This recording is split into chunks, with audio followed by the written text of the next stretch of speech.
Hello dear students, today I am going to give you a special lecture on the last lesson. The last lesson, it is written by Alphonse Daudet.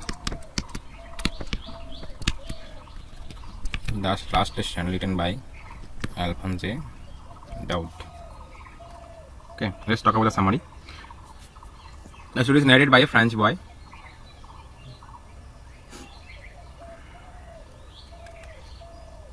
Just a second.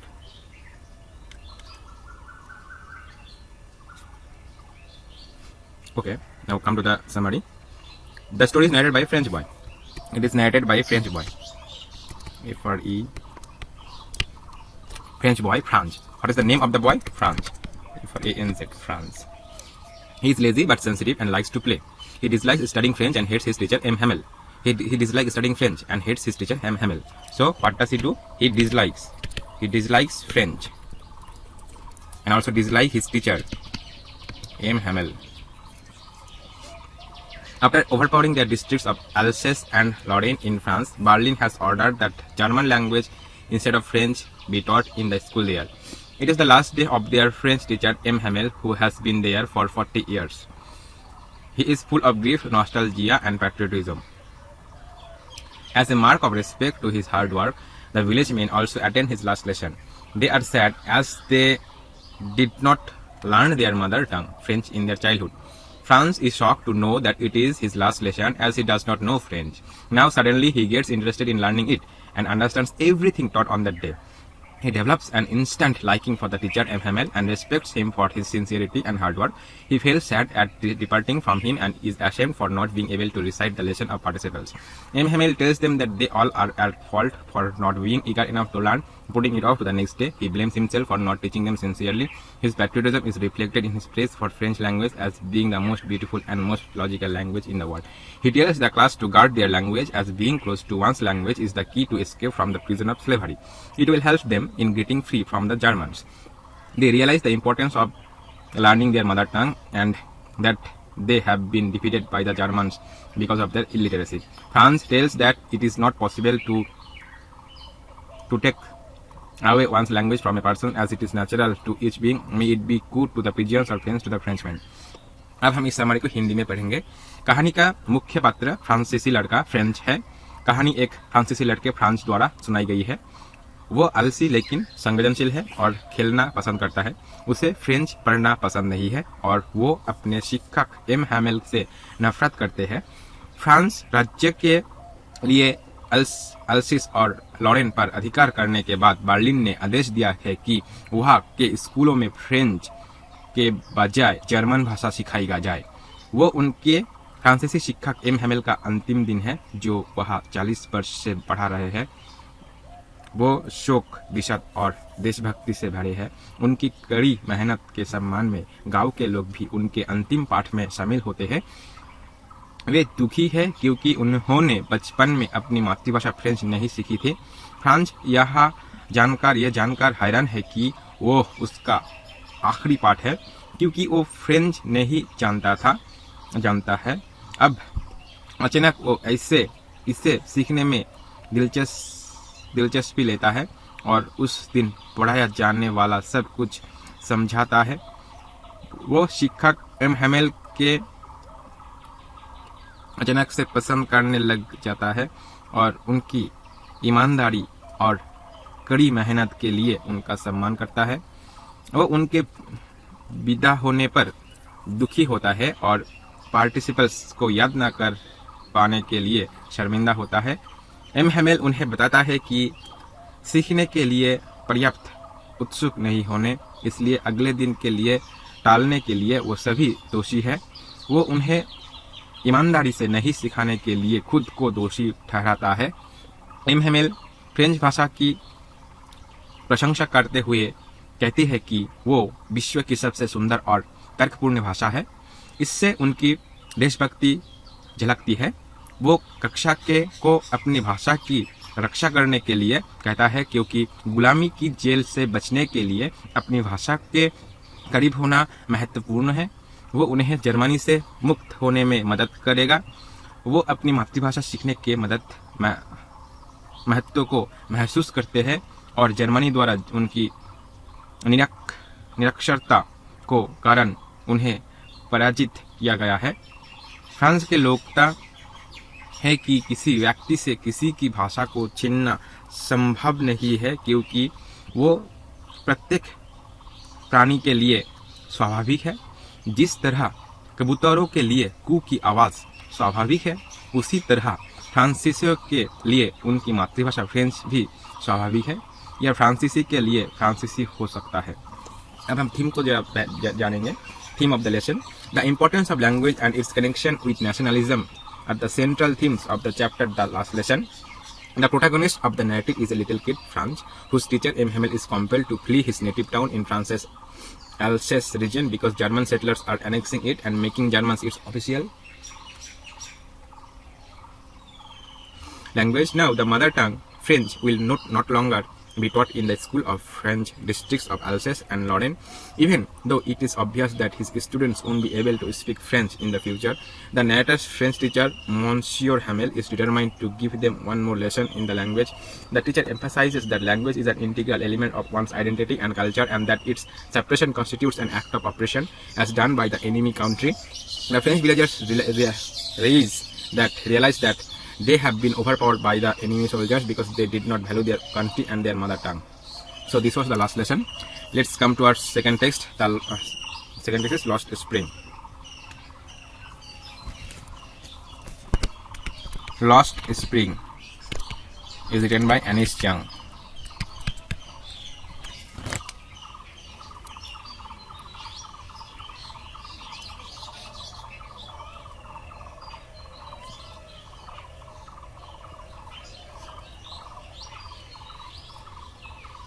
Lost Spring, इसको summary को जानते हैं. The author tells us stories of her interactions with children from deprived backgrounds. She describes their poor condition and life in an interesting manner. The story touches the reader and is thought-provoking.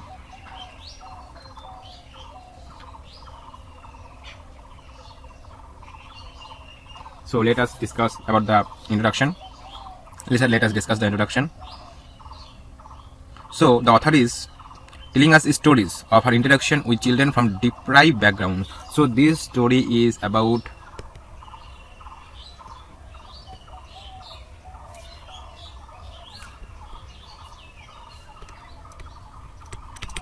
deprived backgrounds.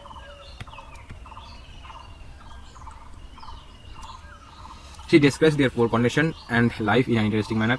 The story touches the reader and is thought-provoking. The story touches the reader.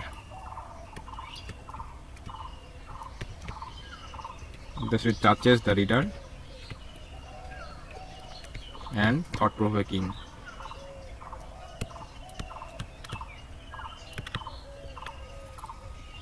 The author describes two of her encounters with children from deprived backgrounds. Through them, she wants to highlight the plight of street children forced into labor early in life and are denied the opportunity of schooling. Also, she brings out the callousness of society and the political class towards the sufferings of the poor. The first encounter is with a ragpicker boy named Shahivi Alam, who migrated from Bangladesh in 1971 and lives in Shimapuri in Delhi.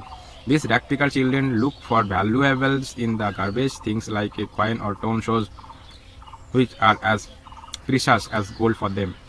They could hardly manage some food for themselves. Other things like identity, education, shoes, sports are their unfulfilled dreams. Their parents scrounged the garbage searching for things that help them survive, afford food, clothing and shelter for the family. The children hunted through the garbage heaps looking for things which could partially fulfill their unfulfilled dreams. One day the writer saw the boy holding a steel can going towards the milk booth. He had got a job at a tea stall. He was happy that he could get 800 rupees and all the meals.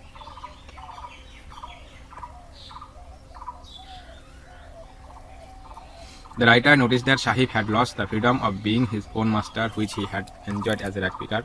The second boy was Mukesh, who belonged to a family of bangle makers in Firozabad. The boy had a dream of becoming a car mechanic. On the contrary, his family was traditionally engaged in bangle making. Although the profession harmed them physically and they hardly earned any money out of it, still no one dared to dream of doing something else due to the fear of the police and the middlemen. The family elders were content that other than teaching the art of bangle making to their children, they had been able to build them a house to live in. The boy wanted to be a car mechanic. Cars were all that Mukesh had seen on the roads of his town, and so he could not dream any further. अब lost spring का समय को हम हिंदी में पढ़ेंगे. The last spring.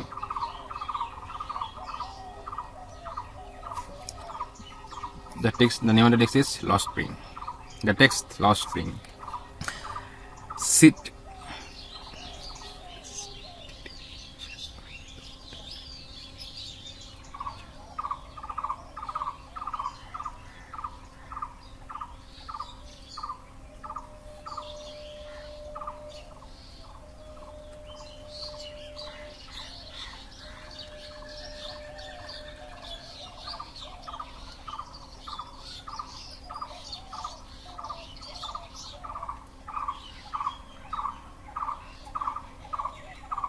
हम इसको हिंदी में पढ़ेंगे. The last spring. Stories of stolen childhood की लेखिका अनीस जंग हमें वंचित पृष्ठभूमि के बच्चों के साथ अपनी बातचीत की कहानियां सुनाती है. वो उनकी खराब स्थिति और जीवन का दिलचस्प तरीके से वर्णन करती है. कहानी पाठक को छूती है और विचारों तो जो है. लेखक ने वंचित पृष्ठभूमि के बच्चे के साथ अपनी 2 मुलाकातें का वर्णन किया है. अपने माध्यम से वो सड़क पर रहने वाले उन बच्चों की दुर्दशा को उजागर करना चाहती है जिन्हें जीवन में जल्दी भ्रम करने के लिए मजबूर किया जाता है और उन्हें स्कूली शिक्षा के अवसर से वंचित कर दिया जाता है. साथ ही वो समाज और राजनीति वर्ग के लोगों की गरीबी की प्रति बेरुखी के सामने लाती है. पहली मुलाकात साहिब आलम नाम के एक कूड़ा उठाने वाले लड़के के साथ है जिसका परिवार 1971 में बांग्लादेश से पलायन कर गया और दिल्ली के सीमापुरी में रहता है. वो कचरा उठाने वाले बच्चे कचरे में मूल्यवान चीज़ें जैसे कि सिक्के या फटे जूते की तलाश करते हैं जो उनके लिए सोने जितनी कीमती होती है. वो मुश्किल से अपने लिए कुछ खाने का प्रबंध कर पाते हैं. पहचान, सिक्का, जूते और खेल जैसे उन्हें चीज़ों उनके अधूरे सपने हैं. उनके माता पिता कचरे की छानबीन करते हैं जिससे उन्हें जीवित रहने में मदद मिलती है. परिवार के लिए भोजन, कपड़े और आश्रय का खर्चे पूरा करने के लिए पैसे जुटाने के चक्कर में वे कचरे के ढेर से चीज़ों इकट्ठी कर बेचते हैं. बच्चे कचरे के ढेर में से ऐसी चीज़ों की तलाश में थे जो उनके अधूरे सपनों को आंशिक रूप से पूरा कर सके. एक दिन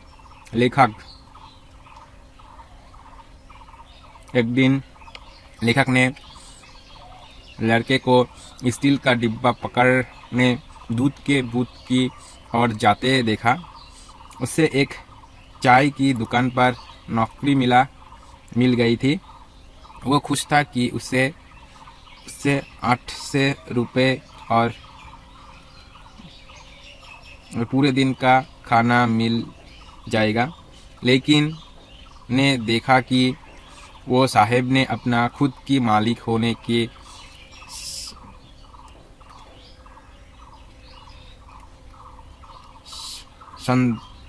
स्वतंत्रता को खो दी थी जिसका आनंद उसने एक कूड़ा उठाने वाले के रूप में मिला था. दूसरा लड़का मुकेश था जो फिरोजाबाद में चूड़ी बनाने वाले परिवार से ताल्लुक़ रखता था. लड़के का कार मैकेनिक बनने का सपना था. इसके विपरीत उनका परिवार पारस्परिक रूप में चूड़ी बनाने में लगा हुआ था. हालांकि पैसे ने उन्हें शारीरिक रूप से नुकसान पहुंचाया और उन्होंने मुश्किल से कई पैसे कमाया. वो पैसा ने तो उन्हें कमाई देती बल्कि उनकी सेहत भी खराब कर देता. फिर भी पुलिस और बिचौलिया के डर से किसी की हिम्मत नहीं हुई कि वो कुछ और करने का सपना देखे। परिवार के बुजुर्ग इस बात से संतुष्ट थे कि अपने बच्चों को चूड़ी बनाने की कला सिखाने के अलावा वे उनके रहने के लिए एक घर बनाने में सक्षम थे। लड़का कार मैकेनिक बनना चाहता था। वाहन ही थे जो मुकेश ने अपनी शहर की सड़कों पर देखी थी और इसलिए वो उसके आगे कई और सपना नहीं देख सकता था। अगर उसने आसमान में इबाई जहाज देखा होता तो शायद वो पायलट बनने का सपना भी देख लेता। अब हम इस टेक्स्ट का थीम जानेंगे। The sad position of poor children who are forced to have a wretched life and forgo the fun times of childhood due to their social circumstances is the subject of the story Lost Spring. These children are compelled to labor from an early age and are not given the opportunity to pursue an education. Anish Jan, the writer, makes a concerted effort to end child labor. She advocates for government enforcement of strict laws prohibiting child work as well as enforce the education of children. The world was spared so that child exploitation might be stopped and all children could enjoy their happy springtime days. She talks about her encounter with a slum dweller kid named Sahibi Alam who is a rag picker and wishes to play tennis and go to a school. However, these wishes remain unfulfilled. Another boy named Mukesh hails from a family of bangle makers from Firozabad. Their lives are miserable because the profession does not provide a good livelihood and harms them physically too. The boy dreams to do something different, but his dreams are restricted to the life that he has seen in his hometown. He aspires to become a car mechanic. So this is Lost Springs. Now I will go to the next text, Deep Water. Deep Water, it's written by William Douglas. Deep Water, written by William Douglas. So without wasting time, let's talk about the summary.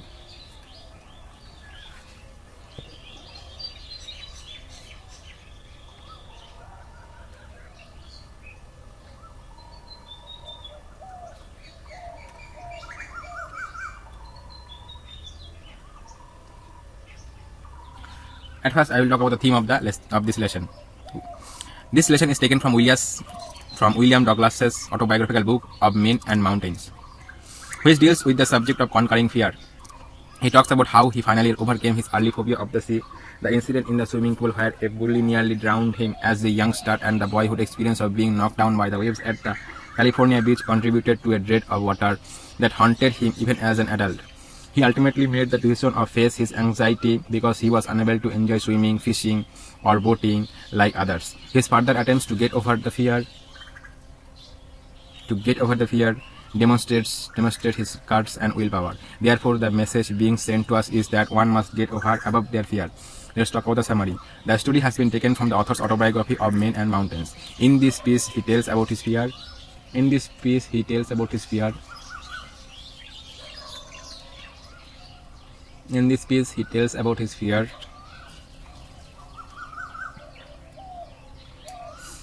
Of water and how he conquered it by determination and willpower. As a child, when he was 3 or 4 years old, he would go to the beach in California with his father. He would get scared by the might of the huge waves which swept over him, and it instilled fear in his subconscious mind. A few years later, in his eagerness to learn swimming, he joined a swimming pool where an incident further increased his terror. He was pushed into the pool by another boy and experienced it closely. Many years after that incident, he stayed away from water, but the desire to go fishing and swimming in nature was strong enough to motivate him to overcome his fear. He learned swimming with the help of an instructor who ensured that William knew swimming well enough to be able to swim in huge lakes and waterfalls also. Still, when he would swim, the fear from his childhood experiences embedded in his subconscious mind would grieve him over and over again. He wanted to conquer that fear. He faced it sarcastically, thinking that now, as he knew how to swim, what harm could it do to him? He challenged his fear in the face of it, and finally it would vanish. It was a baseless fear instilled in his subconscious mind. This experience was valuable for him. He had experienced terror and death. He overcame it finally and conquered it. William realized that death is peaceful and it is the fear of death that is terrorizing. His will to live life grew intensely as he had overcome his fear and started living fearlessly. Deep water का summary अब हम हिंदी में पढ़ेंगे। कहानी लेखक की आत्मकथा of main and mountains से ली गई है। इस टुकड़े में वो पानी से के अपने डर के बारे में बताता है और कैसे उसने दृढ़ संकल्प और इच्छा शक्ति से इस पर विजय प्राप्त की है। एक बच्चे के रूप में जब वो 3 या 4 साल का था तो वो अपने पिता के साथ कैलिफोर्निया के समुद्र तट पर जाता था। वो उन विशाल लहरें की ताकत से डर जाता था जो उसके ऊपर वो रही थी और इसने उसके अवचेतन मन में भय पैदा कर दिया था। कुछ साल बाद तैराकी सीखने की अपने उत्सुकता में वो एक स्विमिंग पूल में स्विमिंग सीखने गया, जहां एक घटना ने उसके आतंक को और बढ़ा दिया। उसे एक लड़के ने पूल में धकेल दिया और लेखक ने मौत को करीब से अनुभव किया। उस घटना के कई साल बाद तक वो पानी से दूर रहे, लेकिन मछली पकड़ने और प्रकृति में तैरने की इच्छा इतनी प्रबल थी कि वो अपने डर को दूर करने के लिए एक बार फिर प्रेरित हुए। उन्होंने एक प्रशिक्षक की मदद से तैरना सीखा, जिसने वो सुनिश्चित किया कि विलियम डगलस तैरना अच्छी तरह से सीख गए थे ताकि वो विशाल झीलों और झरने में भी तैरने से सक्षम हो। फिर भी वो वहाँ तैरता तो उसके अवचेतन मन में उसके बचपन के अनुभवों का डर उससे बार बार जकड़ लेता। वो उस डर पर विजय पाना चाहता था। उसने व्यंग्यात्मक ढंग से इसका सामना किया, वो सोचकर कि अब जब वो तैरना जानता है तो इससे उसका क्या नुकसान हो सकता है। उन्होंने इसके सामने अपने डर के चुनौती दी और अंत में वो गायब हो जाएगा।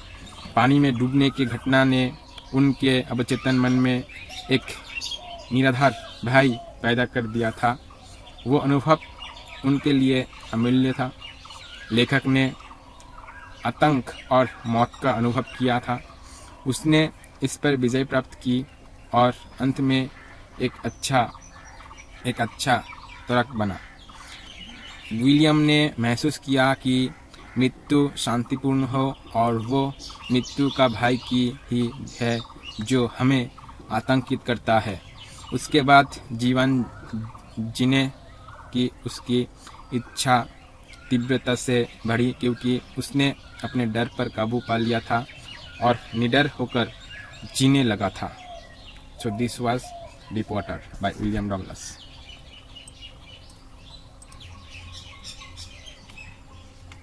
Now I am going to discuss The Rat Trap. The Rat Trap is written by Selma Lazaroff.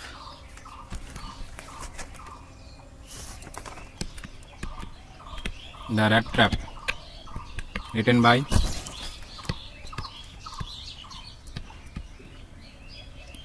Selma Lazaroff. So without wasting time, let's start the story. First, I will talk about the theme of the lesson.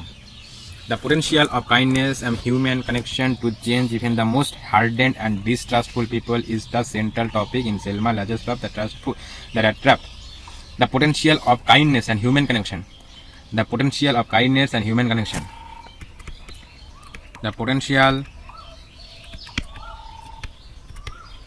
of kindness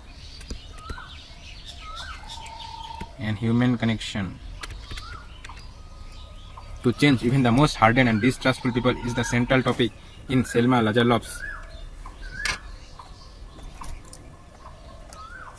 In Selma Lazarov's The Rat Trap, the narrative chronicles of travels of an elderly vagrant.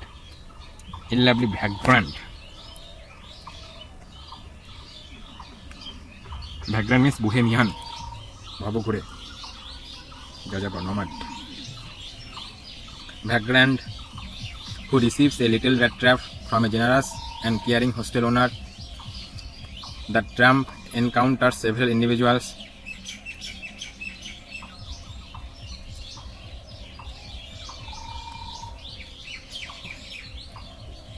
The tramp encounters several individuals along the way who, in spite of their own challenging situations, are kind and generous to him. The tramp reflects on his own life and actions as a result of this encounter, which finally inspires him to make amends and improve himself. The underlying message is that everyone is capable of change and that even the smallest act of kindness can have a big impact on someone else's life. अब हम summary को पढ़ेंगे rat trap का. The rat trap is a story about a rat trap seller who leads a very poor life as his earnings are very low. He has to resort to thievery and begging to make both ends meet. He is alone in this whole world and leads a miserable life. So he starts knitting up various kinds of thoughts. One of these thoughts is of supposing the whole world as a big rat trap. His views are that the world offers us various types of baits in the form of comforts of life. This in return traps us into the rat trap of the world and leads us to various types of miseries. Every night the peddler had to search for shelter as he has no home. One evening he was offered shelter by an old crofter.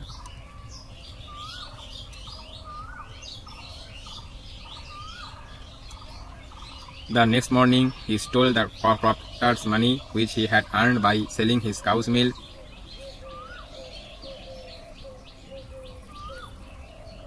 To safeguard himself, the peddler chose the path through the forest which was secluded, but soon found himself trapped in the forest as he wasn't able to find the way out of the dense forest. Later on he finds a way to a forge and takes shelter there. Something unusual happens. The ironmaster mistakes him as an old friend and invites him to his house. The poor peddler rejects the offer due to the fear of being caught. Soon he is invited by the ironmaster's daughter. The next morning he is somehow stopped by the ironmaster's daughter for Christmas Eve, and even after being caught that he was a peddler and not Captain Stealthy. The next day after Christmas, when the ironmaster and his daughter visit the church, they come to know that the man is a thief who had stolen money from the old crofter. The ironmaster and his daughter repent for sheltering a thief and wonder at what all things he would have stolen by that time. Here comes a twist, as instead of stealing, the peddler gives the ironmaster's daughter a rat trap. She finds a letter of thanks and the stolen money inside the rat trap. The peddler thanks Edla for her kindness and requests her to return the stolen money to the crofter. This story gives us the message that goodness in a human being can be awakened at any time with your own good deeds. Now let's talk it in Hindi. The rat trap. एक चूहे the rat trap एक चूहे टानी विक्रेता की कहानी है जो बहुत गरीब जीवन व्यतीत करता है क्योंकि उसकी कमाई बहुत कम है. दोनों सिरों को पूरा करने के लिए उससे चोरी का सहारा लेना पड़ता है और भीख मांगनी पड़ती है.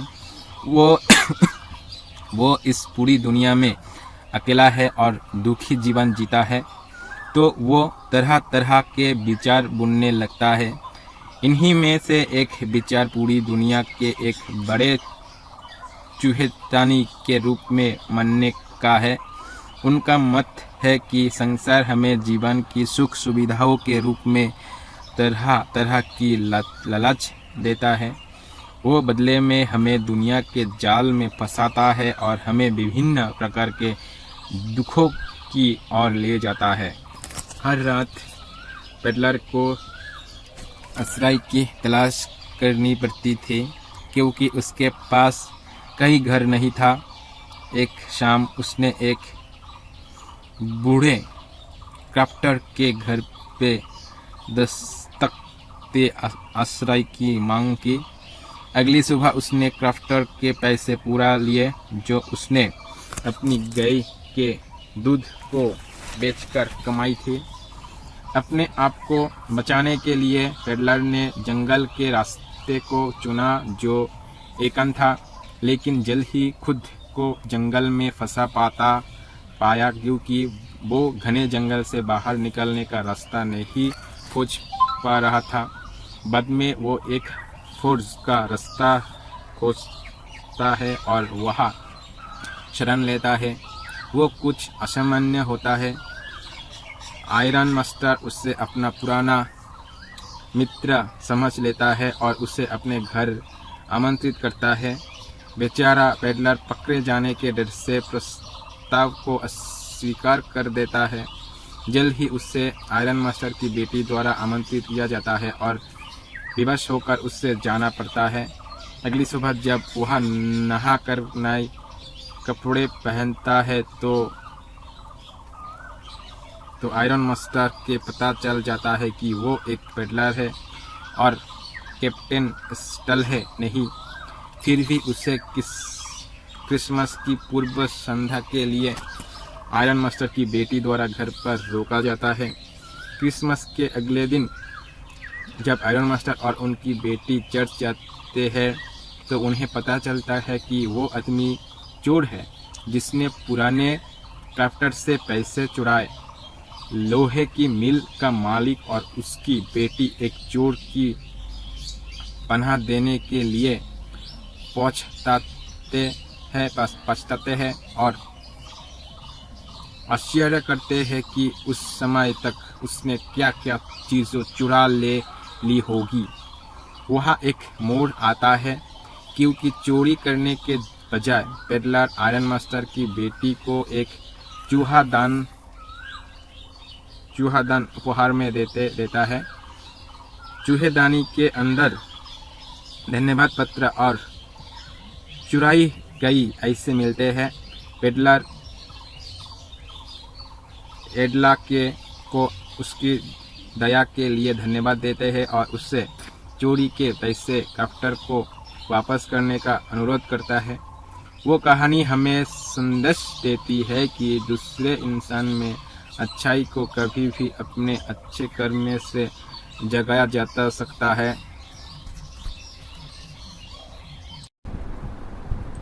Today, I am going to give you a special lecture on Indigo, written by Louis Fischer. Indigo, written by Louis Fischer. Okay. Let's talk about the introduction.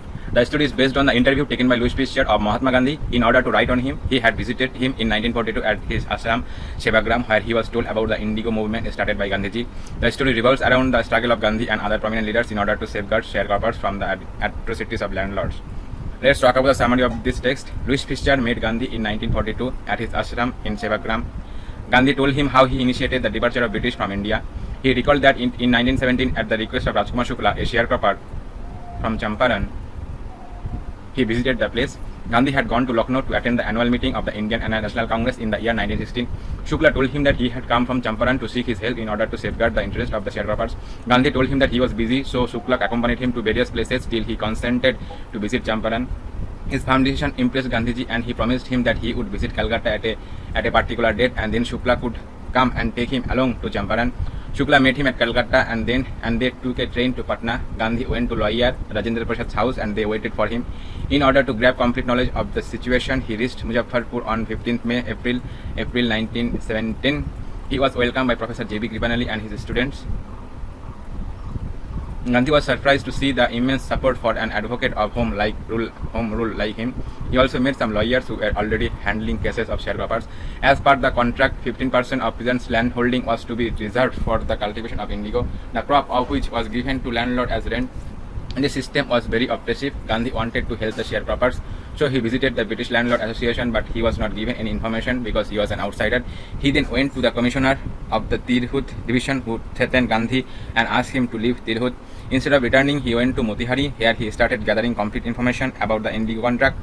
He was accompanied by many lawyers. One day, as he was on his way to meet a peasant who was maltreated by the indigo planters, he was stopped by the police superintendent's messenger, who served him a notice asking him to leave. Gandhi received the notice but disobeyed the order. A case was filed against him. Many lawyers came to advise him, but when he stressed, they all joined his struggle and even consented to go to jail in order to help the poor peasants. On the day of trial, a large crowd gathered near the court. It became impossible to handle them. Gandhi helped the officers to control the crowd. Gandhi gave his statement that he was not a lawbreaker, but he disobeyed so that he could help the peasants. He was granted bail, and later on the case against him was dropped. Gandhi and his associates started gathering all sorts of information related to the indigo contract and its misuse. Later, a commission was set up to look into the matter. After the inquiry was conducted, the planters were found guilty and were asked to pay back to the peasants. Expecting refusal, they offered to pay only 25% of the amount. Gandhi accepted this too because he wanted to free the sharecroppers from the binding of the indigo contract.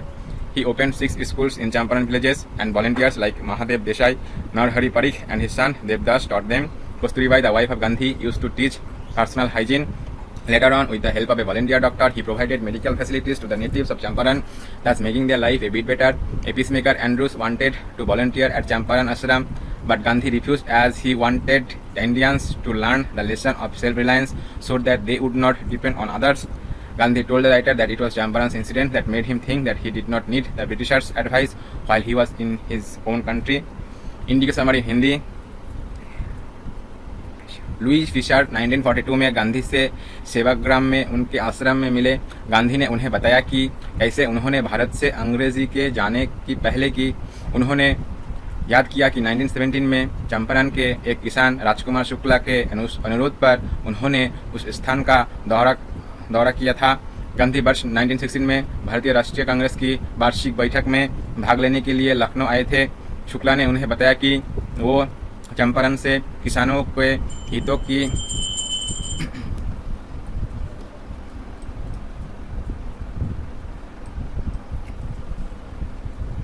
Gandhi वर्ष 1916 में भारतीय राष्ट्रीय कांग्रेस की वार्षिक बैठक में भाग लेने के लिए लखनऊ आए गए थे। शुक्ला ने उन्हें बताया कि वो चंपारण से किसानों के हितों की रक्षा के लिए उसकी मदद लेने आया है। गांधी ने उन्हें बताया कि वो व्यस्त थे, इसलिए शुक्ला उनके साथ विभिन्न स्थानों पर गए जब तक कि उन्होंने चंपारण जाने के लिए सहमति नहीं दी। उनके दृढ़ निर्णय ने गांधी जी को प्रभावित किया और उन्होंने उनसे वादा किया कि वे एक विशेष तिथि पर कलकत्ता आएंगे और फिर शुक्ला आकर उन्हें चंपारण ले जा सकते हैं। शुक्ला उनसे कलकत्ता में मिले और वे पटना के लिए ट्रेन से गए। गांधी वकील राजेंद्र प्रसाद के घर गए। स्थिति की पूरी जानकारी लेने के लिए वे 15 अप्रैल 1917 को मुजफ्फरपुर पहुंचे। Professor JB. कृपलानी और उनके छात्र ने उनका स्वागत किया। अपने जैसे गृह शासन के समर्थकों का अपर समर्थन देखकर गांधी हैरान रह गए। उन्होंने कुछ वकीलों से भी मुलाकात की जो पहले से ही बटाईदारी के मामले को देख रहे थे। अनुबंध के अनुसार किसानों की 15% भूमि नील की खेती के लिए आरक्षित की जानी थी, जिसकी फसल जमींदार को लगन के रूप में दी जाती थी। वो व्यवस्था बहुत दमनकारी थी। गांधी बटाईदारों की मदद करना चाहते थे, इसलिए उन्होंने ब्रिटिश जमींदार संघ का दौरा किया, लेकिन उन्हें कोई जानकारी नहीं दी गई क्योंकि वो एक बाहरी व्यक्ति थे। फिर वो तिरहुत डिवीजन के कमिश्नर के पास गए, जिसने गांधी को धमकी दी और उन्हें तिरहुत छोड़ने के लिए कहा। लौटने के बजाय वो मोतीहारी चली गए। वहाँ उन्होंने नील के ठेके की पूरी जानकारी जुटाने शुरू की। उनके साथ कई वकील भी थे। एक दिन जब वो एक किसान से मिलने के लिए जा रहा था जिसके साथ नील बोने वालों ने दुर्व्यवहार किया था, तो उसे पुलिस अधीक्षक दूत ने रोक दिया, जिसने उसे एक नोटिस देकर उससे जाने के लिए कहा। गांधी ने नोटिस प्राप्त किया, लेकिन आदेश की अवहेलना न किया। उसके खिलाफ मामला दर्ज किया गया था। कई वकील उन्हें सलाह देने आए, लेकिन जब उन्होंने जोर दिया तो वे सभी उनके संघर्ष में शामिल हो गए और वहां तक कि गरीब किसानों की मदद के लिए जेल जाने को भी राजी हो गए। सुनवाई के दिन कोर्ट के पास भारी भीड़ जमा हो गई। उन्हें संभालना नामुमकिन सा हो गया। गांधी ने भीड़ को नियंत्रित करने में अधिकारियों की मदद की। गांधी ने अपना बयान दिया कि वो कानून तोड़ने वाले नहीं थे, लेकिन उन्होंने अवज्ञा की ताकि वो किसानों की मदद कर सके। उन्हें जमानत दे दी गई और बाद में उनके खिलाफ मामला हटा दिया गया। गांधी और उनके साथियों ने नील के ठेके और उसके दुरुपयोग से जुड़ी हर तरह की जानकारी जुटानी शुरू कर दी। वो बाद में इस मामले की जांच के लिए एक आयोग का गठन किया गया। जांच के बाद बागान मालिकों की दोषी पाया गया और किसानों की वापस भुगतान करने के लिए कहा गया। इनकार की उम्मीद में उन्होंने राशि का केवल 25% भुगतान करने के पेशकश की। गांधी ने इसे भी स्वीकार कर लिया क्योंकि वो बटाईदारों को नील के अनुबंध के बंधन से मुक्त करना चाहते थे। उन्होंने चंपारण गांव में 6 स्कूल खोले और महादेव देसाई, नरहरि परिख और उनके बेटे देवदास जैसे स्वयंसेवकों ने गांव वालों पढ़ाया। गांधी की पत्नी कस्तूरीबाई व्यक्तिगत स्वच्छता सिखाती थी। बाद में उन्होंने स्वयंसेवी चिकित्सा की मदद से चंपारण में के मूल निवासियों को चिकित्सा सुविधा प्रदान की, जिससे उनका जीवन थोड़ा बेहतर हो गया। एक शांतिदूत एनयुक्त चंपारण आश्रम में स्वयं सेवा करना चाहता था, लेकिन गांधी ने मना कर दिया क्योंकि वे चाहते थे कि भारतीय आत्मनिर्भरता का पाठ सीखे ताकि वो दूसरे पर निर्भर ना रहे। गांधी ने लेखक से कहा कि वो चंपारण की घटना थी जिसने उन्हें ये सोचने पर मजबूर कर दिया कि उन्हें अपने देश में रहते हुए अंग्रेजी की सलाह और आदेश की आवश्यकता नहीं थी। My dear students, today I am going to give you a very special lecture on Poets and Pancakes. Poets and Pancakes, written by Ashoka Mitran. Poets and Pancakes, written by Ashoka Mitran. Let's talk about the introduction first. The lesson is taken from the book My Years with the Boss, written by Ashoka Mitran. In this excerpt, he talks about all the elements that kept Gemini Studios running, from pancake makeup to the office boy of the makeup department, from Shabhu to the lawyer. Every element helped in making Gemini Studios a successful film producing company.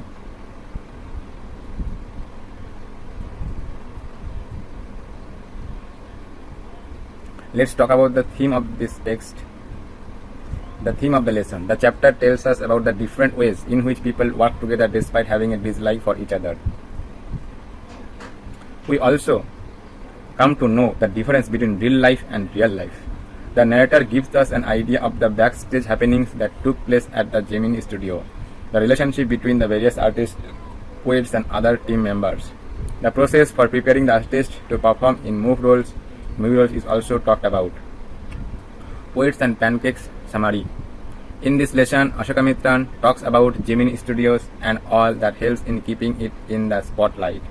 He starts by making a mention about Pancakes, the famous makeup brand which Gemini Studios ordered in truckloads.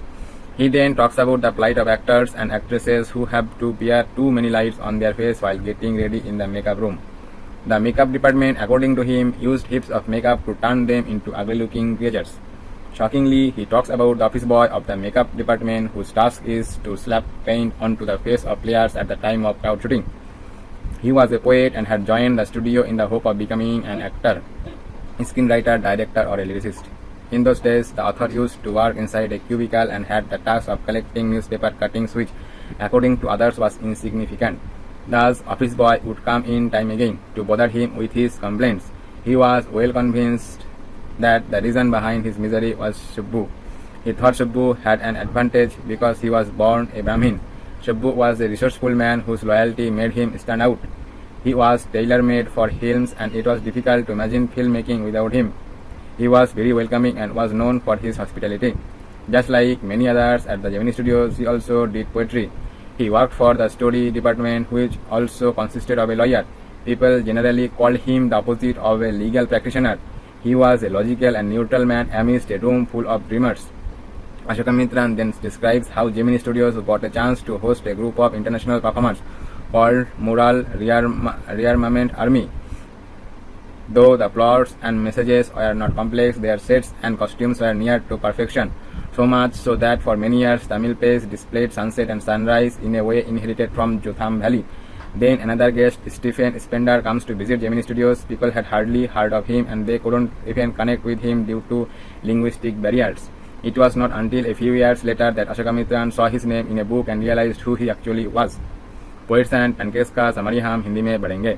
इस पाठ में लेखक अशोकामित्रन Gemini studios के बारे में बात करते हुए और वो सब जो इस सुर्खियों में रखने में मदद करता है, वो मशहूर मेकअप ब्रांड पैनकेक्स के बारे में जिक्र करते हुए शुरू करते थे, जिससे जेमिनी स्टूडियोज ने ट्रुक भर के और किया था. फिर वो उन अभिनेताओं और अभिनेत्रियों की दुर्दशा के बारे में बात करते हैं जिन्हें मेकअप रूम में तैयार होने के दौरान अपने चेहरे पर बहुत अधिक रोशनी सहन करनी पड़ती है. उनके अनुसार मेकअप विभाग ने उन्हें बदसूरत दिखाने वाली जीवों में बदलाने के लिए मेकअप के ढेर का इस्तेमाल किया. हैरानी की बात है कि वो मेकअप विभाग के ऑफिस वह की बात करते हैं जिसका कम क्राउड शूटिंग के समय बहुत सारे लोगों के चेहरे पर पेंट करना होता है. वो एक कवि थे और अभिनेता, पटकथा लेखक, निर्देशक या गीतकार बनने की उम्मीद में स्टूडियो में शामिल हुए थे. उन दिनों लेखक एक कक्ष के अंदर काम करते थे और उनके पास अखबारों की कटिंग इकट्ठा करने का काम होता था, जो दूसरे के अनुसार महत्वहीन था. ऑफिस बॉय फिर से समय पर आ जाएगा. उन्हें शिकायतों से परेशान करने के लिए उसे पक्का विश्वास था कि उसके दुख का कारण सुब्बू है. उसे लगता था कि सुब्बू के एक फायदा है क्योंकि वो एक ब्राह्मण परिवार में पैदा हुआ था. सुब्बू एक साधन संपन्न व्यक्ति थे जिनकी वफादारी ने उन्हें सबसे अलग बनाया था. वो फिल्मों के लिए दर्जी की तरह थे और उनके बिना फिल्म निर्माण की कल्पना करना मुश्किल था. वो बहुत स्वागत करने वाला था और अपने मेहमानवाजी के लिए जाना जाता था. जेमिनी स्टूडियोज के कई अन्य लोगों की तरह उन्होंने भी कविता लिखी. उन्होंने कहानी विभाग के लिए काम किया जिसमें एक वकील भी शामिल था. लोग आमतौर पर उन्हें एक कानूनी व्यवसायी के विपरीत कहते थे. वे सपने देखने वालों से भरे कमरे के बीच एक तार्किक और तटस्थ व्यक्ति थे. इसके बाद अशोकामित्रन बताते हैं कि कैसे जेमिनी स्टूडियोज को मोरल रियरमेंट आर्मी नामक अंतर्राष्ट्रीय कलाकारों के एक समूह के मेजबानी करने का मौका मिला. हालांकि कथानक और संदेश जटिल नहीं थे, लेकिन उनके सीट और वेशभूषा पूर्णता के इतने करीब थे कि कई वर्ष तक तमिल नाटकों में सूर्यास्त और सूर्योदय एक तरह से जोथिम घाटी से विरासत में मिला था. फिर एक अन्य अतिथि स्टीफन स्पोंडर जेमिनी स्टूडियोज का दौरा करने जाते हैं. लोगों ने उनके बारे में शायद ही सुना था और भाषाई बाधाओं के कारण वे उनसे जुड़ भी नहीं पाते थे. कुछ साल बाद अशोकामित्रन ने एक किताबों में स्पोंडर का नाम देखा और महसूस किया वो वास्तव में कौन था. So this was Poets and Pancakes. Next we are going to talk about the interview.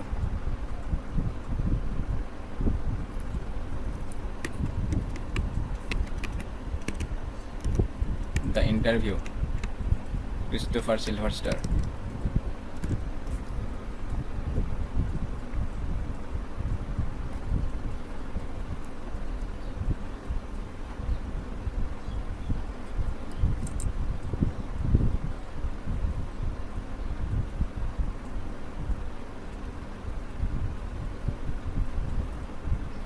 The interview, पहले हम इसका इंट्रोडक्शन पढ़ेंगे. The interview by Christopher Sylvester is an excerpt taken from his Penguin book of interviews. In this, he talks about various opinions of the celebrities regarding an interview, its functions, methods, and merits. It also consists of an excerpt from an interview with the infamous writer Umberto Eco. Theme of the lesson: the interview has two stories. In story 1, the narrator tells us about the reaction and views of celebrities towards an interview. Most of the famous personalities find them to intrude on their personal lives, and some have never given an interview all their life. The story has the theme of how the freedom of the press can curtail an individual's privacy. The second story is a part of an interview of the famous writer and academician Umberto Eco.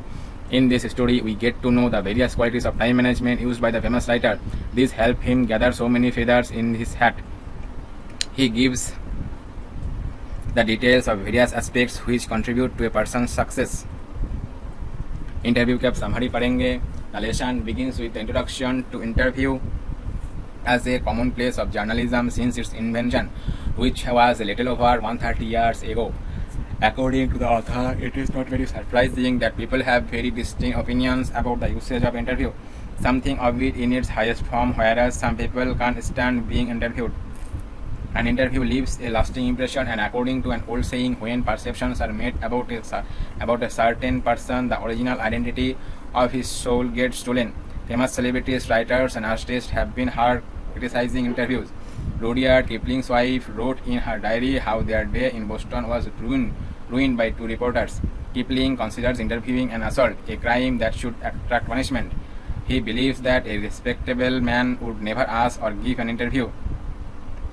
There is an excerpt from the interview between Mukund from the Hindu newspaper and Umberto Eco, a professor at University of Bologna in Italy, who had already acquired a formidable reputation as a scholar for his ideas on semiotics, the study of science, literary interpretation, and medieval aesthetics before he turned to writing fiction. The interview revolves around the success of his novel, The Name of the Rose, whose more than 10 million copies were sold in the market. The interviewer begins by asking him how Umberto manages to do many different things, to which he replies by saying that he is doing the same thing. He further justifies and mentions that his books about children talk about peace and non-violence, which in the end reflect his interest in philosophy. Umberto identifies himself as an academic scholar who attends academic conferences during the week and writes novels on Sundays.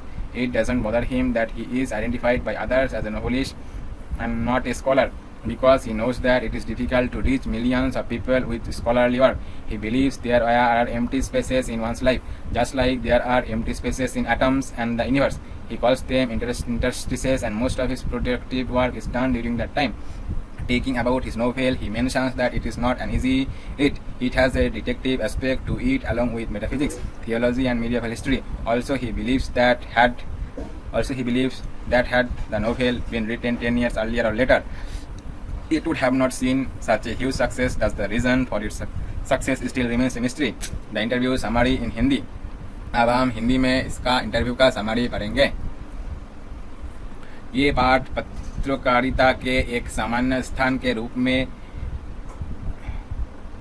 Interview के परिचय के साथ शुरू होता है, जो बहुत साल पहले का है. लेखक के अनुसार वो बहुत आश्चर्य की बात नहीं है कि इंटरव्यू के उपयोग के बारे में लोगों की बहुत अलग राय है. कुछ ऐसे अपने उच्चतम रूप में सोचते हैं, जबकि कुछ लोग इंटरव्यू को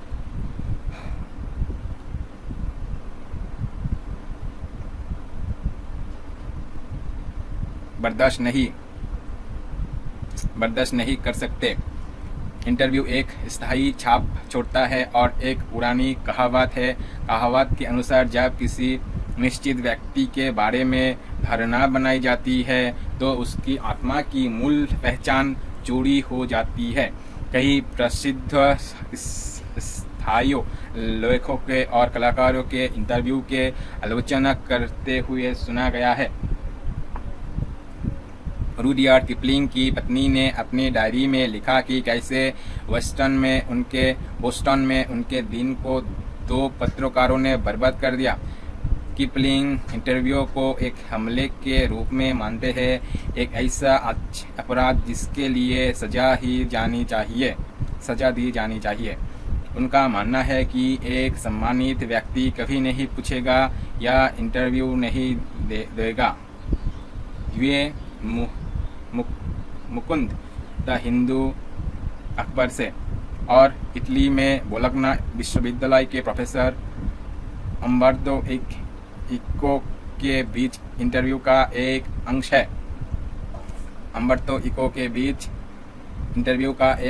है। जिन्होंने कथा लेखन की और रुख करने से पहले से ही अपने लखनकता संकेतों का अध्ययन, साहित्यिक व्याख्या और मध्यकालीन सौंदर्य शास्त्र के विचारों के लिए एक स्कॉलर के रूप में शानदार प्रतिष्ठा हासिल कर ली थी।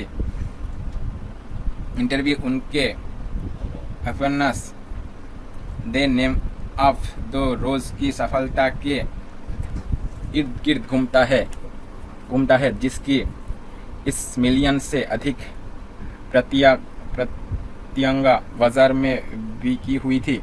इंटरव्यू और उनसे ये पूछकर शुरू करता है कि कैसे अम्बर्तो इतने सारे अलग अलग काम करने का प्रबंधन करता है, जिसके लिए वो यह कहकर जवाब देता है कि वो वही काम कर रहा है। वो आगे औचित्य और उल्लेख करते हैं कि बच्चों के बारे में उनकी किताबों शांति और अहिंसा के बारे में बात करती है, जो अंत में उनकी फिलॉसफी में रुचि को दर्शाती है। अम्बर्तो खुद के एक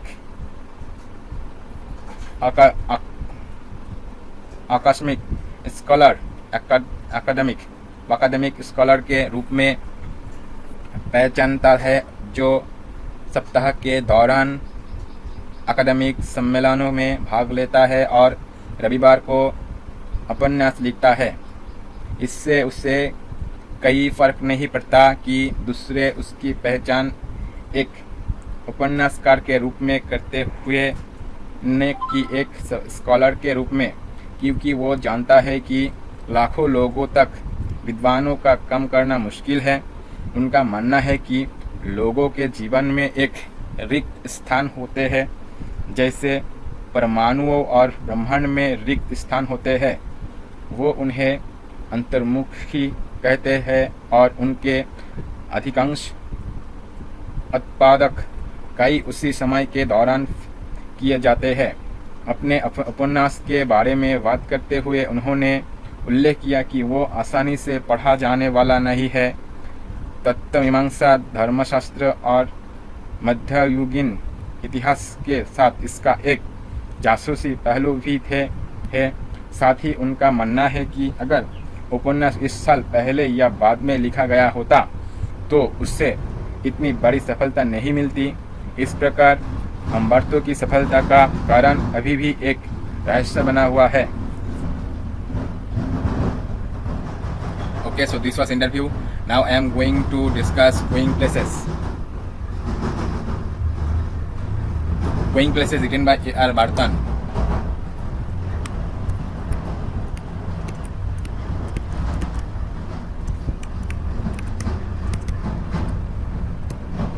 Going Places is written by A.R. Barton. So without wasting any time, let's start. Theme of the lesson, पहले हम theme को पढ़ेंगे. The short story Going Places explores the hopes and desires of young people as well as the anguish of broken dreams and unfulfilled promises. Along with the teenage fantasizing and hero worship, it deals with the intricacies of human relationships. This story's central theme is hero worship and teenage fantasies. Teenagers often have irrational expectations, especially if their families are struggling. This is due to the fact that a young person's socioeconomic background has a significant impact on the job they choose to pursue. If the fantasy is too far-fetched for a person, it might result in misery. We see the main character as building castles in the air, which is a pointless activity. Introduction को जरा देखते हैं. The story revolves around a teenage girl, Sophie, her family and friends. She is a daydreamer who is always lost in her dreams of becoming rich and sophisticated, though in reality she is a worker at biscuit factory. The story suddenly twists up when Sophie makes a wild imagination of meeting Danny Casey, a famous footballer. She also makes a story in front of her brother that Casey will come to meet her on a fixed day as per a promise he made to her. Going places का सामानी पढ़ेंगे. Sophie and Jassy. So there are two teenagers. One is Sophie and another is Jassy. Sophie and Jassy, they are two teenagers who are coming back from school. They both work in a biscuit factory. So they both work in a biscuit factory.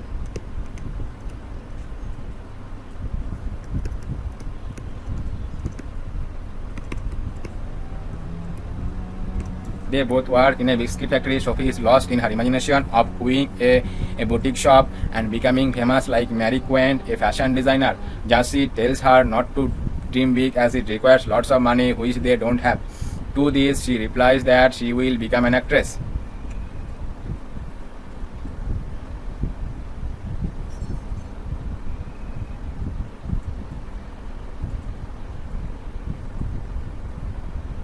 To this, she replies that she will become an actress, earn a lot, and then own a boutique. Jassy, being a realistic person, does not support her thoughts. On reaching home, Sophie feels choked in that small house which is full of stoves, steam, and looks untidy because of dirty dishes. Her father is eating and her mother is busy in the kitchen. She goes to meet her elder brother Geoff, who is a trainee mechanic and is busy repairing some motorcycle part.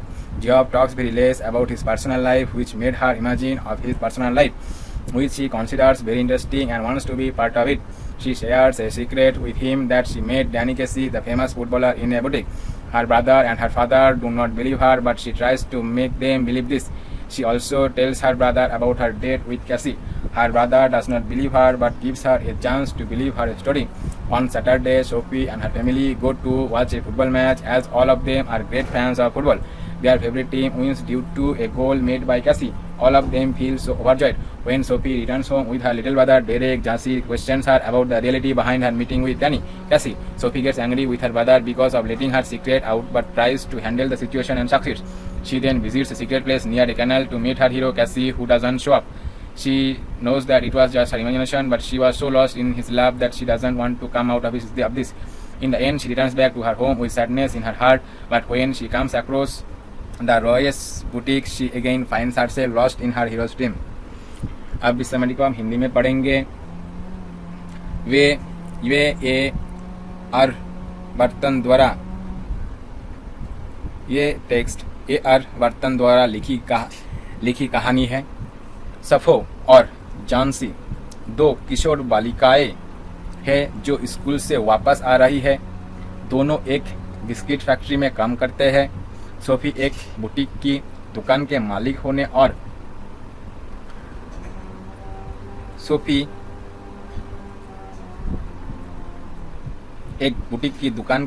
होने और एक fashion designer मेरी punt की तरह प्रसिद्ध होने की अपनी कल्पना में खो गई है. झांसी उससे कहती है कि बड़े सपने मत देखो, क्योंकि इसके लिए बहुत सारे पैसा की ज़रूरत होती है जो उनके पास नहीं है. इस पर वो जवाब देती है कि वो एक अभिनेत्री बनेगी, खूब कमाएगी और फिर एक बुटीक की मालिक होगी. झांसी एक यथार्थवादी व्यक्ति होने के कारण उसके विचारों का समर्थन नहीं करते हैं.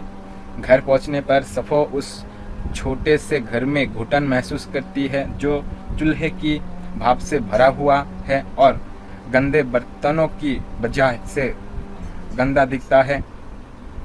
उसके पिता खा रहे हैं और उसकी माँ रसोई में व्यस्त है. वो अपने बड़े भाई जोफ से मिलने जाती है जो एक प्रसिद्ध मैकेनिक है और मोटरसाइकिल के कुछ हिस्सों की मरम्मत में व्यस्त है. जोफ अपने निजी जीवन के बारे में बहुत कम बात करते हैं, जिससे वो उसके निजी जीवन की कल्पना करती है, जिसे वो बहुत दिलचस्प मानती है और उसका हिस्सा बनाना चाहती है। वो उसके साथ एक रहस्य साझा करती है कि वो एक बुटीक में प्रसिद्ध फुटबॉलर डॉनी केसी से मिले थी। उसके भाई और उसके पिता को उस पर विश्वास नहीं है, लेकिन वो उन्हें यह विश्वास दिलाने की कोशिश करती है। वो अपने भाई को कैसे के साथ अपनी डेट के बारे में भी बताती है। उसका भाई उस पर विश्वास नहीं करता, लेकिन उससे उसकी कहानी पर विश्वास करने का मौका देता है। शनिवार को सोफी और उसका परिवार फुटबॉल मैच देखने जाते हैं, क्योंकि वे सभी फुटबॉल के बड़े प्रशंसक हैं। केसी द्वारा किए गए गोल के कारण उनकी पसंदीदा टीम जीत जाती है। वो सभी बहुत खुश महसूस कर रहे हैं।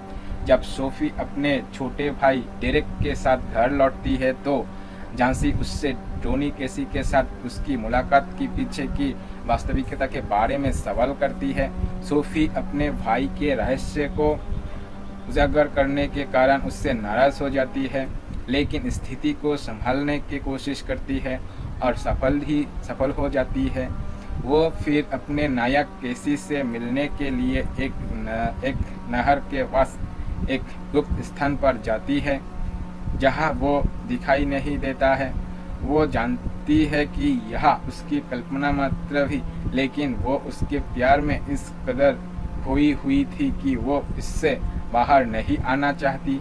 अंत में वो मन ही मन उदास होकर अपने घर लौट जाती है, लेकिन वो वहाँ रयस के बुटीक में आती है तो वो फिर से अपने नायक के सपने में खो जाती है। So this was Going Places by A.R. Bartan. Hello, my dear students. Today I am going to talk about My Mother at 66, written by Kamala Das.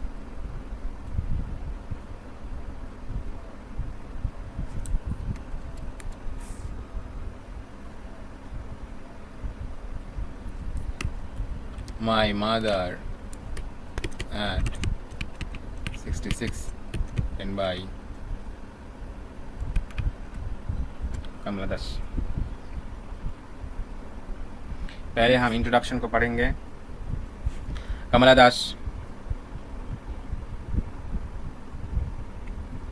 दास जिसका जन्म हुआ था 1934 और मर गई 2009 में, was born in Malabar, Kerala. She is recognized as one of the India's foremost poets. Her works are known for their originality, versatility, and the indigenous flavor of the soil.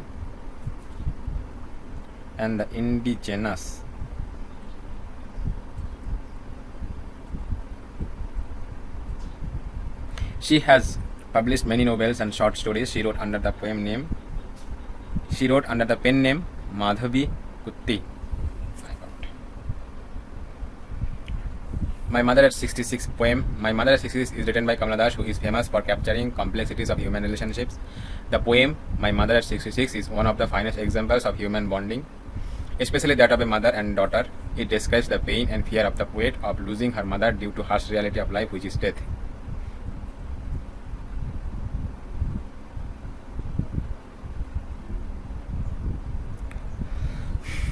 Okay, so this was My Mother at 66.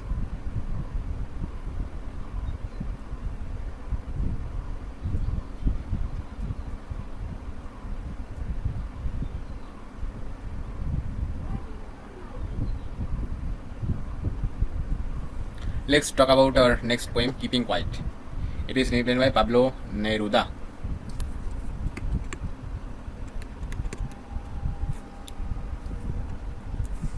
Keeping Quiet.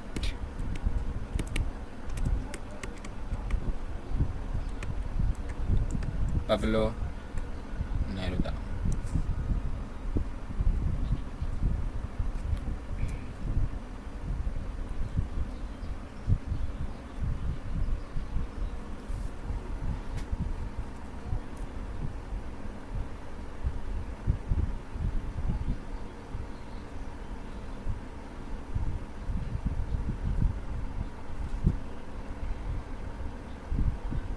The poem Keeping Quiet was originally written by Pablo Neruda in Spanish but later translated to English.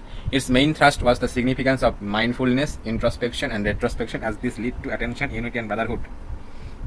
It was an appeal to pause and really see that set in a mundane flurry of human habit, people are led to blindly perform what is expected of them while sadly not perceiving the impact of nature and society also take free. Okay, so now let's talk about the theme of the poem. The power of silence and thought as a means of comprehending and engaging with the world is the theme of the poem Keeping Quiet from class 12 English Flamingo textbook. In order to develop a better understanding of themselves and their surroundings, the poet emphasizes on stillness and watching nature. The speaker makes the claim that one can develop a sense of oneness with one's surroundings and other people by remaining silent and observing. The poem also considers how the modern world may be noisy and distracting and how spending some time to be silent and still can be a helpful strategy for obtaining clarity and inner calm. अब हम इसका introduction को जरा पढ़ेंगे. The poem Keeping Quiet, written by Pablo Neruda, discusses the need of maintaining peace and silence. He stresses upon being quiet and harmless to the human beings, animals, and environment. He suggests that in order to maintain peace and harmony, it is required to stop and introspect ourselves. The poem is written in 5 free verses. It does not follow any rhyme scheme. Keeping Quiet का summary को थोड़ा सा पढ़ेंगे. Keeping Quiet is a peace poem written by Chilean poet Pablo Neruda.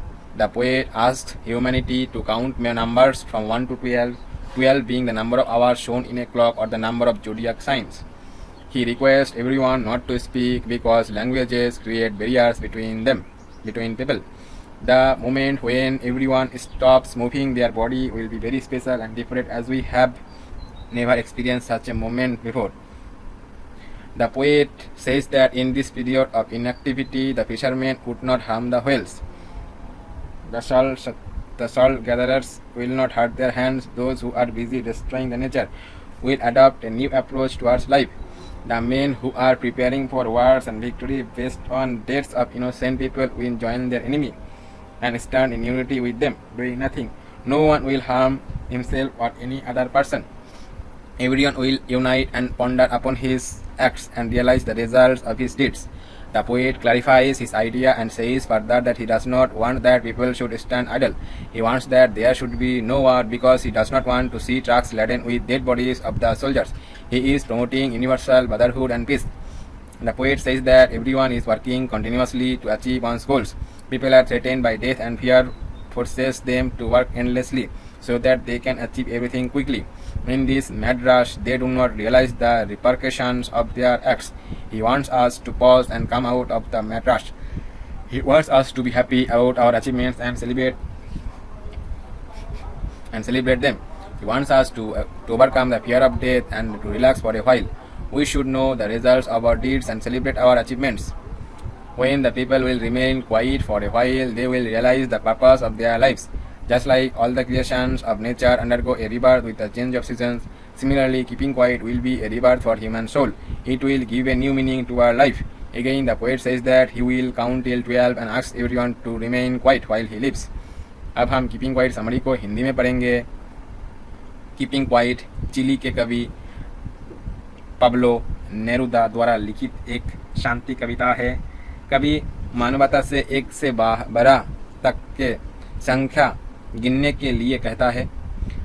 12 तक घड़ी में दिखाई गई घंटों की संख्या या राशियों की संख्या भी हो सकती.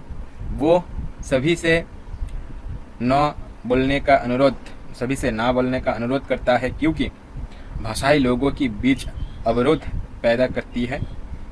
जिस क्षण हर कोई अपने शरीर को हिलाना बंद कर देता है वो पल बहुत ही खास और अलग होगा, जैसा कि हमने पहले कभी ऐसा क्षण का अनुभव नहीं किया है. कवि का कहना है कि निष्क्रियता के इस दौर में मछुआरे व्हेल के नुकसान नहीं पहुंचाएंगे. नमक इकट्ठा करने वालों अपने हाथों को चोट नहीं पहुंचाएंगे. जो प्रकृति को नष्ट करने में व्यस्त है और जीवन के प्रति एक नया दृष्टिकोण अपनाएंगे. जो लोग निर्देश निर्दोष लोगों की मौत के आधार पर युद्ध और जीत की तैयारी कर रहे हैं, वो अपने दुश्मन में शामिल हो जाएंगे और उनके साथ एकता में खड़े होंगे, कुछ भी नहीं करेंगे, कहीं भी खुद को या किसी अन्य व्यक्ति को नुकसान नहीं पहुंचाएंगे। हर कोई एकजुट होगा और उसके कयों पर विचार करेगा और उसके कर्मों के परिणामों को महसूस करेगा। कवि अपने विचार को स्पष्ट करता है और आगे कहता है कि वो नहीं चाहता कि लोग बेकर खड़े रहे, वो चाहता है कि युद्ध ने हो, क्योंकि वो सैनिकों के शवों से लटे ट्रकों को नहीं देखना चाहता। वो सार्वभौमिक भाईचारे और शांति को बढ़ावा दे रहे हैं। कवि कहता है कि प्रत्येक व्यक्ति अपने लक्ष्य को प्राप्त करने के लिए निरंतर कार्य कर रहा है। लोगों को मौत की धमकी दी जाती है और डर उन्हें अंतहीन काम करने के लिए मजबूर करता है, ताकि वो सब कुछ जल्दी से हासिल कर सके। इस भागदौड़ में उन्हें अपने कृत्यों के प्रतिफल का एहसास नहीं होता है। वो चाहता है कि हम रुके और पागलों की भीड़ से बाहर आए। वो चाहता है कि हम अपनी उपलब्धियों के बारे में खुश रहे और उनका जख्म मनाए। वो चाहता है कि हम मौत के डर पर काबू पाए और कुछ देर आराम करें। हमें अपने कर्मों के परिणामों को जानना चाहिए और अपनी उपलब्धियों का जख्म मनना चाहिए। So this was the summary of the poem Keeping Quiet.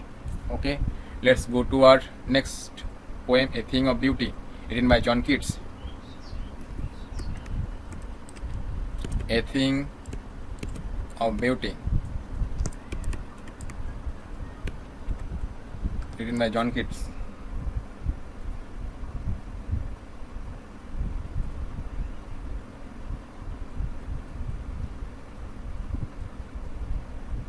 So without wasting any time, let's start. The Thing of Beauty by John Keats.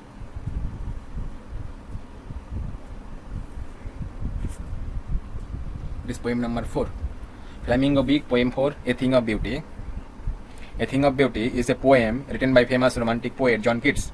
The poem tells about how nature and its wonder mesmerize us and take away all the sorrow that surrounds us from time to time. Also, if we notice, Endymion is a poem by John Keats, first published in 1818. It begins with the line, A Thing of Beauty is a joy forever. Let's talk about the theme of the poem. The idea that beauty is eternal and has a timeless, lifelong attraction is the central theme of the poem A Thing of Beauty, from the class 12 English Flamingo textbook. The poem talks about how beauty endures and may be found in both created and natural things. The speaker makes the claim that beauty has a transcendent aspect and it can make people feel happy and amazed. The poem also explores the idea that while beauty may be transient and brief, those who have encountered it are changed forever. The poem also mentions the notion that beauty has the power to unite people and foster a sense of harmony and oneness. Let's talk about the background. Based on Greek mythology about a shepherd named Endymion, his quest for his love Diana, and how in his quest he falls in love with an earthly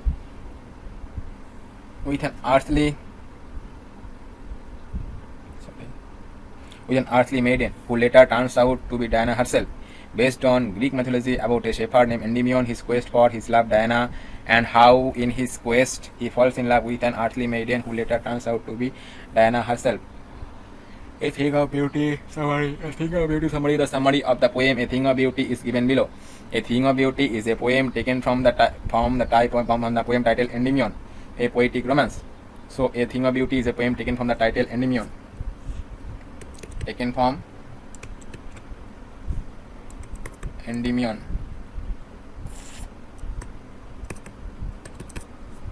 A poetic romance written by the famous poet John Keats. The poet says that a beautiful thing is a source of endless joy. It has a beautiful thing is a source of endless joy.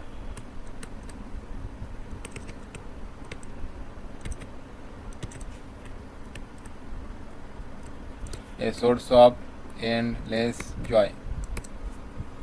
It has eternal beauty which never fades away. A beautiful thing is like a shady shelter that keeps us asleep, full of sweet dreams and good health and relaxation. Our attachments to the earthly things are like a flowery wreath. They are traps that bind us to materialistic things and keep us away from eternal happiness.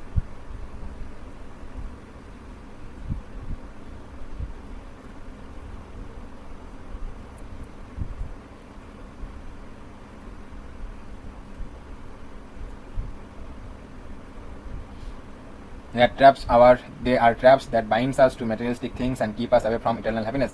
The earth is full of hatred, greed, and negativity. According to the poet, the gloom and sadness caused by this negativity fade away with the positive vibes of the beautiful things that surround us. The poet lists out some of the beautiful things that surround us. As the saying goes, beautiful lies in the eyes of the beholder. He says that beauty lies in the eyes of beholder. Very, very important lie. Beauty lies in the eyes of the beholder.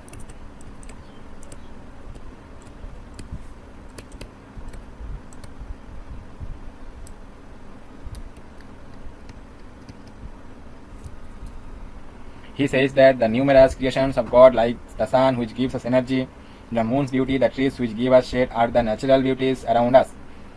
The various animals like the sheep that surround us make our world lively. The pretty flowers like daffodils make the world green and lively. The flowing streams of water cool and refresh us in the hot summer season. The forests, which are full of pretty mass rose flowers, are a beautiful sight to the eye. All these are the things of beauty. Also, the stories of the brave soldiers who laid their lives to protect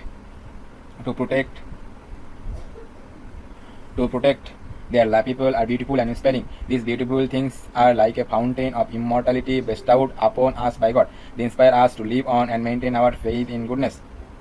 A theme of beauty summary Hindi, अब हिंदी में इस summary को पढ़ेंगे. A theme of beauty प्रसिद्ध कवि John Keats द्वारा लिखित Endymion एक काव्य रोमांस शीर्षक वाली कविता से ली गई एक कविता है. कवि कहता है कि सुंदर वस्तु आनंद का स्रोत है. इसमें सदा रहने वाला सौंदर्य है जो कभी मिटता नहीं है. एक खूबसूरत चीज एक छायादार आश्रय की तरह होती है जो हमें मीठे सपने, अच्छे स्वास्थ्य और विश्राम से भरी नींद देती है. सांसारिक चीजों के प्रति हमारा लगाव एक फूलदार पुष्पांजलि की तरह है. वो जाल है जो हमें भौतिकवादी चीजों से बांधते हैं और हमें शाश्वत सुख से दूर रखते हैं. पृथ्वी घृणा, लोभ और नकारात्मकता से भरी हुई है. कवि के अनुसार इस नकारात्मकता के कारण होने वाली उदासी हमारे चारों ओर की सुंदर चीजों के सकारात्मक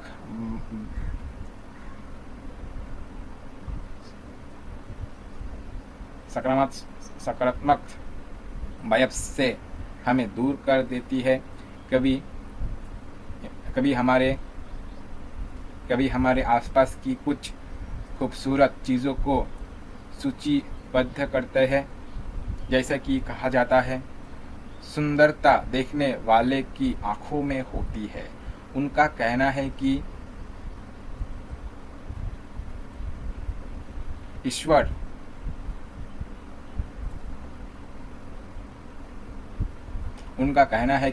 की असंख्य रचनाएं, जैसे सूर्य जो हमें ऊर्जा देता है, चंद्रमा की सुंदरता, पेड़ जो हमें छाया देता है, हमारे आसपास की प्राकृतिक सुंदरता है, विभिन्न जानवर जैसा भेड़ जो हमें घेरे रहते हैं, हमारी दुनिया को जीवंत बनाते हैं. डैफोडिल्स जैसे सुंदर फूल दुनिया को हरा भरा और जीवंत बनाता है. पानी की बहती धाराएं गर्मी के मौसम में हमें ठंडक पहुंचाती है और हमें तरोताजा कर देती है. सुंदर कस्तूरी गुलाब के फूलों से भरे जंगल आंखों के लिए एक सुंदर दृश्य है. ये सब सुंदरता की बातें है. साथ ही अपने लोगों की रक्षा के लिए अपने प्राणों की आहुति देने वाले वीर जवानों की कहानियाँ सुंदर और प्रेरक है। जो खूबसूरत चीज़ों ईश्वर द्वारा हमें दी गई अमरता के फव्वारे की तरह है, वो हमें जीने और अच्छाई में अपना विश्वास बनाए रखने के लिए प्रेरित करते हैं। So this was the summary of the poem, A Thing of Beauty. Come to our next poem, A Roadside Stand by Robert Frost. A Roadside Stand, written by Robert Frost.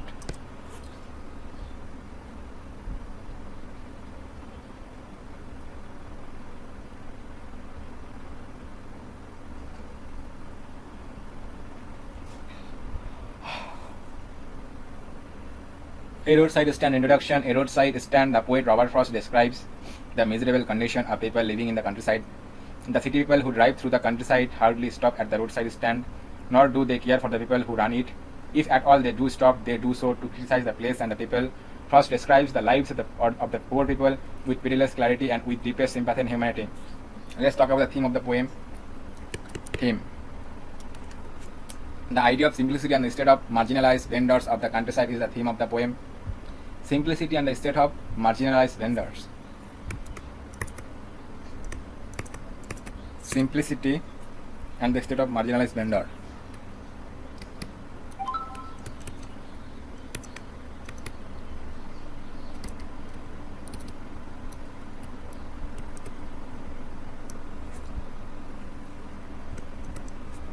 Vendors of the countryside is the theme of the poem A Roadside Stand from the class 12 English Flamingo textbook.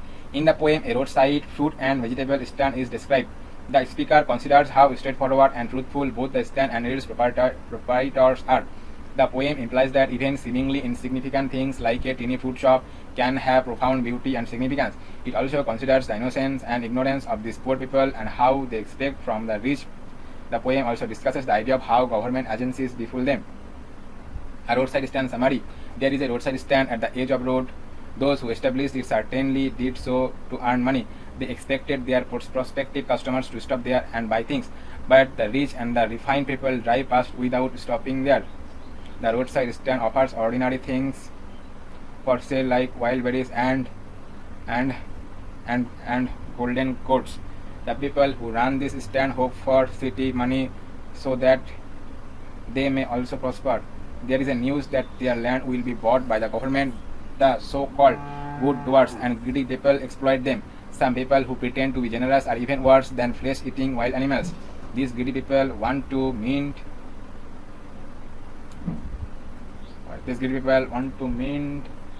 money by befooling the innocent rural people. The people who run this roadside stand hope that some car will stop there. They keep their windows open so that some customer may oblige them.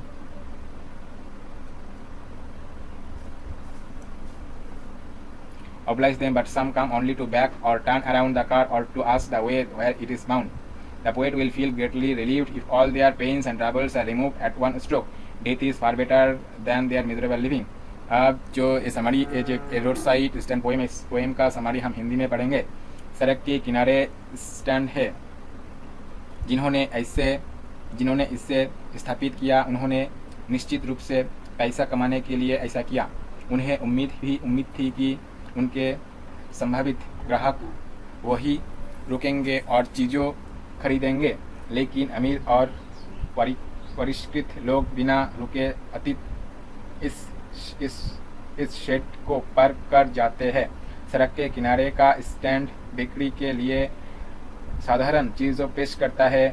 वहाँ खेतों में उगाई गई जंगली जामुन और सुनहरी लौकी बेची जाती है। जो लोग इससे चलाते हैं वे नगर धन की आशा रखते हैं कि वे भी समृद्ध हो। समाचार है कि उनके घर और जमीन को खरीदा जाएगा। तथाकथित अच्छोकर्ता और लालची लोग उनका शोषण करेंगे। कुछ लोग जो उदार होने का दिखवा करते हैं वो वो मांस खाने वाले जंगली जानवरों से भी बदतर है। ये लालची लोग बेगुनाह ग्रामीण जनता को बेवकूफ बनाकर पैसे की ढलाई करना चाहते हैं। इस सड़क के किनारे तोड़ने वाले लोग उम्मीद करते हैं कि कोई गाड़ी वही रोकेगी। वे अपनी खिड़कियां खुली रखते हैं ताकि कुछ ग्राहक उन्हें उपकृत कर सके, लेकिन कुछ तो केवल पीछे आने के लिए आते हैं या कर को घुमाते हैं या यह पूछने के लिए कि उनकी मंजिल को कौन सा रास्ता जाता है, वह कहाँ से बंदी है। कवि को बहुत राहत महसूस होगी यदि एक ही झटके में उनके सारे कष्ट दूर हो जाए। उनके दयनीय जीवन से मृत्यु का ही बेहतर है। So this was the poem A Roadside Stand. Now come to next poem, Aunt Jennifer's Tigers.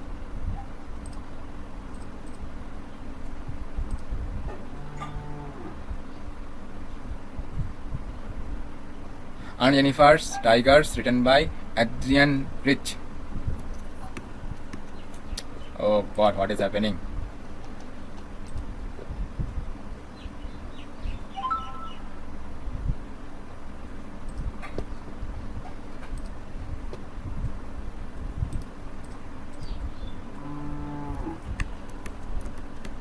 Aunt Jennifer's Tigers is written by Adrian Rich.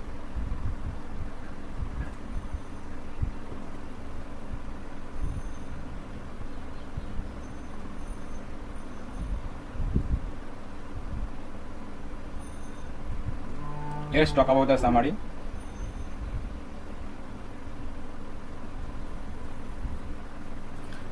Let's talk about the introduction. Aunt Jennifer's Tigers is a poem by Adrian Rich, illustrating her feminist concern. In the male-dominant world, a woman of her time was only supposed to be a dutiful homemaker. This poem, through the world of Aunt Jennifer, tells us about her inner desire to free herself from the clutches of an abusive marriage and patriarchal society. Let's talk about the theme of the poem. The battle for a woman's individuality and self-expression in a patriarchal culture is the theme of the poem Aunt Jennifer's Tigers from the Class 12 English Flamingo textbook. The poem depicts Jennifer, the speaker's aunt, and the motif of tigers that she embroiders on a tapestry. The tiger motif is used to represent Aunt Jennifer's ferocious personality and her need for freedom and self-expression. The poem also considers the limitations and restraints placed on women by society, especially in terms of gender roles and expectations. The speaker implies that although Aunt Jennifer struggles to fully express herself in her daily life, she is able to do so only through her embroidered art. Now we will discuss the summary of this poem. The poet expresses inner feelings of a woman, Aunt Jennifer. The aunt is embroidering a motif comprising of energetic, fearless tigers moving freely around the bright greenery. She is living a life of submissiveness to her husband's command. Her acts are dominated by him and she fears him constantly. This pattern of the free and fearless tigers reflects her inner desire to live a free and fearless life. The tigers are graceful, elegant, and bright. Aunt Jennifer's fingers tremble as she embroiders. She is old but still fears her husband. She does not enjoy the freedom to do anything as per her wish. She is scared doing the embroidery too and fears his wrath. Since the day she got married, she has been fulfilling the demands of her husband. The wedding ring on her hand is a constant reminder that she belongs to her husband. The burden of the demanding marriage has exhausted her. The torment will not end until her death. Even after her death, the ring will remain on her hand and she will never be free.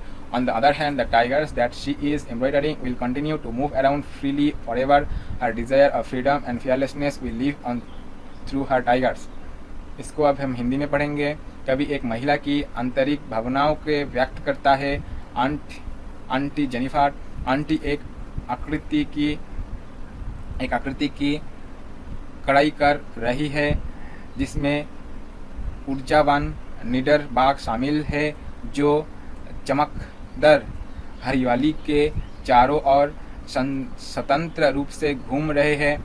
वो अपनी पति के आज्ञा के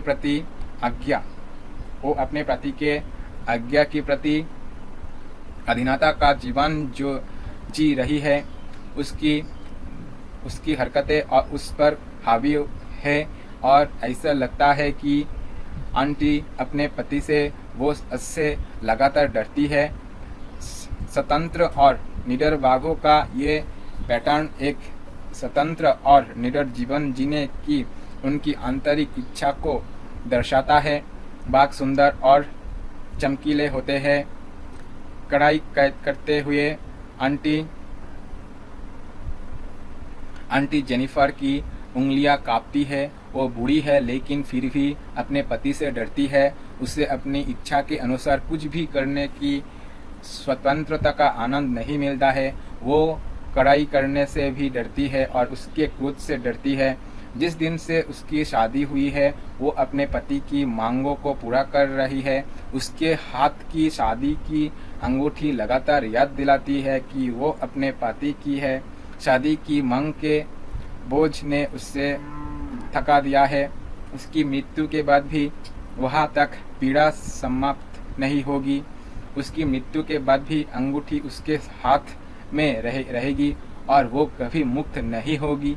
दूसरी ओर जिन बाघों को पर वो कड़ाई कर रही है वो हमेशा के लिए स्वतंत्र रूप से घूमते रहेंगे। उसकी स्वतंत्रता और निडरता की इच्छा उसके बाघों के माध्यम से जीवित रहेगी। So this was the poem on Jennifer's Tigers, and this was the book Flamingo. So we completed all the summaries of all the texts. Thank you. See you in our next class.